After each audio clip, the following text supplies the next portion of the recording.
विजय रेवनाथ चौरे जी। धन्यवाद माननीय सभापति महोदय। मोहन सरकार का ये तीसरा बजट है माननीय सभापति महोदय, और 2 बजट और वो पेश करेंगे भविष्य में।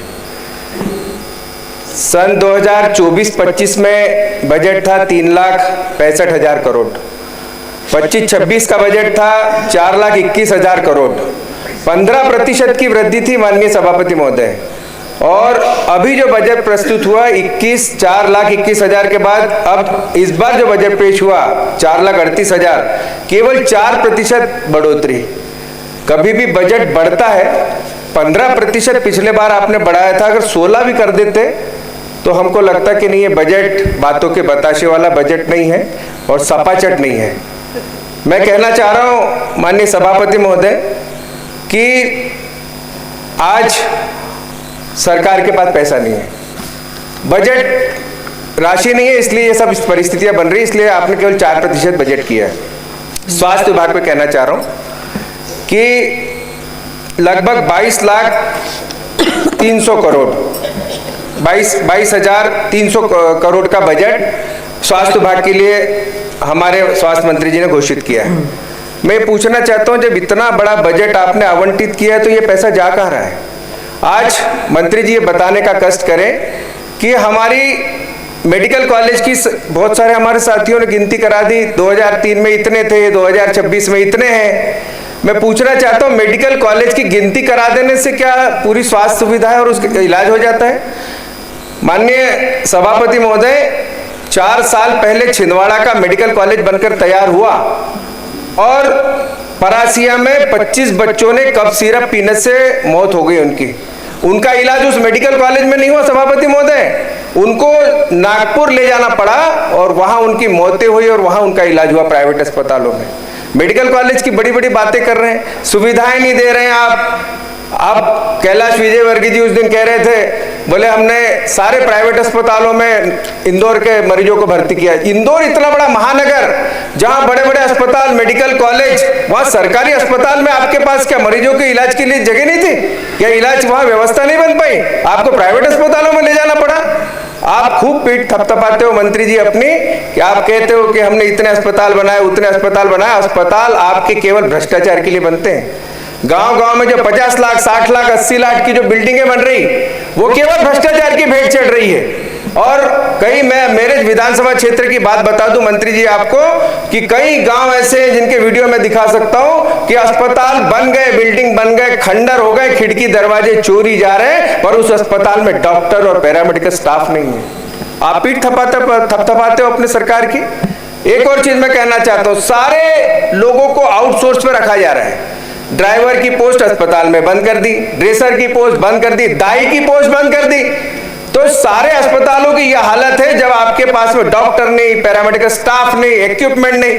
मेरे यहाँ एक्सरे मशीन आने को 10 साल हो गए माननीय सभापति महोदय, एक्सरे मशीन को चलाने वाला ऑपरेटर नहीं है, वो मशीन जंग खा रही है। ये परिस्थिति है मध्य प्रदेश के स्वास्थ्य व्यवस्था की। माननीय उप मुख्यमंत्री जी, यह आपकी बीमार स्वास्थ्य व्यवस्था के गाल पर तमाचा है।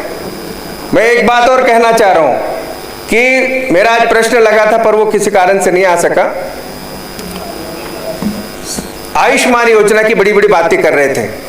इलाज कराने के पहले, आयुष्मान में केवल इलाज होता है माननीय सभापति महोदय, इलाज कराने के पहले जमाने भर की जांच डॉक्टर बताते हैं।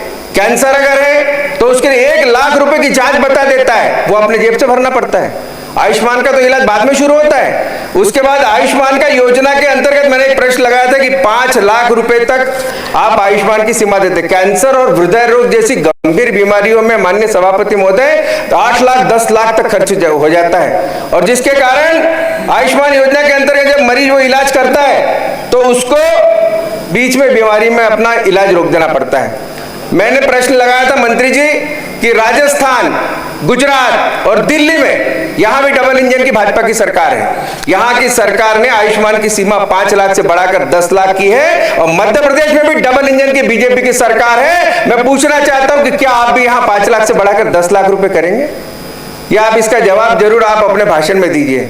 एक और चीज मैं कहना चाहता हूं कि मुख्यमंत्री स्वेच्छा अनुदान, आप सौतेला व्यवहार कर रहे हैं मुख्यमंत्री जी कांग्रेस के विधायकों के साथ, नेताओं के साथ।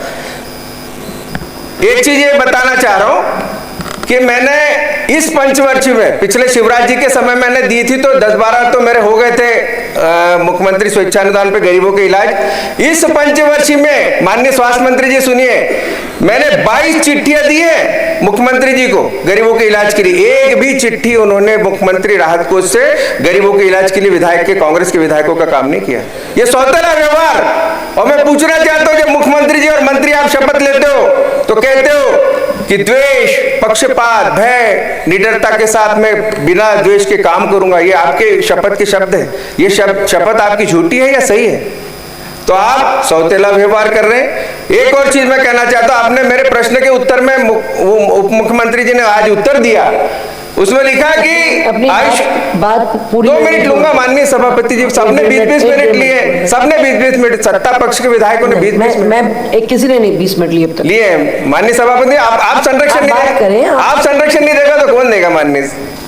एक चीज और कहना चाहता हूं कि उप मुख्यमंत्री जी ने कहा अपने भाषण में कि हम मुख्यमंत्री स्वेच्छानुदान से अलग से इलाज कराते हैं आयुष्मान में अगर कवर नहीं होता तो।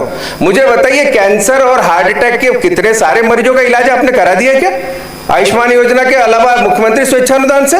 ये बताने का कष्ट करें आप जब आप अपने भाषण में बात करें। केवल बातों के बताशे हैं। और मैं यही कहना चाह रहा हूं कि आज हमारे पूरे प्रदेश में बदहाल स्थिति है माननीय सभापति महोदय, डॉक्टरों की बहुत बुरी स्थिति है। मेरे यहाँ पर 100 बिस्तर का अस्पताल संचालित है जिसमें 42 डॉक्टर के पद है माननीय सभापति महोदय, केवल 12 डॉक्टर पोस्टेड है। आपके मध्य प्रदेश की स्वास्थ्य व्यवस्था ये चरमरा कर रही है और आप कह रहे हैं कि खूब पीठ थपथपा रहे हैं। आयुष्मान कार्ड की बड़ी बड़ी लंबी चौड़ी बातें हो रही है। आयुष्मान कार्ड का जो इलाज होता है उसमें भारी घोटाला हुआ है। 1 मिनट में बात पूरी करें। इतना बड़ा भ्रष्टाचार हुआ है माननीय सभापति महोदय कि कई लोग इलाज के नाम पर भर्ती हो जाते हैं और डॉक्टर बिल निकाल लेते हैं। 3 लाख का इलाज करते हैं, डॉक्टर कहते हैं 5 लाख का इलाज आपका हो गया, चलो हो गई छुट्टी।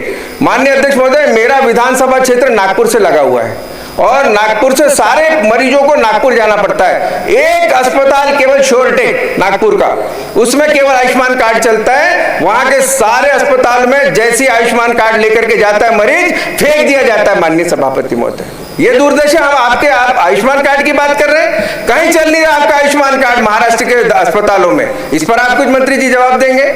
तो आपने मुझे बोलने का मौका दिया, बहुत सारी बातें बोलने की थी, मैं समय की सीमा का ध्यान रख रहा हूं माननीय सभापति महोदय। पर निवेदन ये कह रहा हूं कि मध्य प्रदेश की स्वास्थ्य व्यवस्था को और अधिक सुदृढ़ बनाने की जरूरत है और अच्छा काम करने की जरूरत है। आपने मुझे बोलने का मौका दिया, बहुत बहुत धन्यवाद।